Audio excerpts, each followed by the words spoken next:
विलायत मिल चुकी है, लोग इस बात के मुतरिफ हैं। उस्ताद कहते हैं कि अब्दुल कादिर अल्फाज हम पढ़ाते हैं और अल्फाज की तजल्लियां तुम्हारी निगाहें हमारे दिलों में उतारती हैं।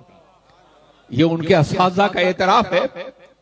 इसके बावजूद कहते हैं हम तालीम हासिल करना चाहते हैं। पता ये चला कि विलायत मिलने के बाद भी तालीम की अहमियत उनके दिमाग में मौजूद थी।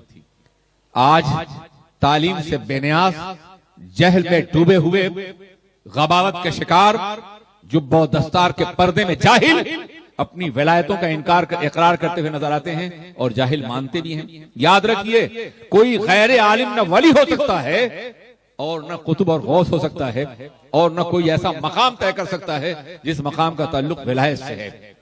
अगर गौसुल आजम को हुक्म दिया गया है गैब से कि पढ़ो पहले, उसके बाद तुम्हारी इलायत का चर्चा होगा, उसके बाद तुम्हें गौसुल आजम कहा जाएगा, उसके बाद तुम्हारे कदमों को अपनी आंखों और सर पर रखा जाएगा, उसके बाद तुम्हारा ऐलान होगा कदमी हाजा रग़बत कुल्ल वली, उसके बाद दुनिया तुम्हारी अजमतों का एतराफ करेगी, मगर पहले इल्म हासिल करना होगा ताकि तुम्हारी पैदाइशी वली होने की बुनियाद पर दुनिया ये ऐलान न कर दे कि अब्दुल कादिर की तरह से हम भी पैदाइशी वली हैं।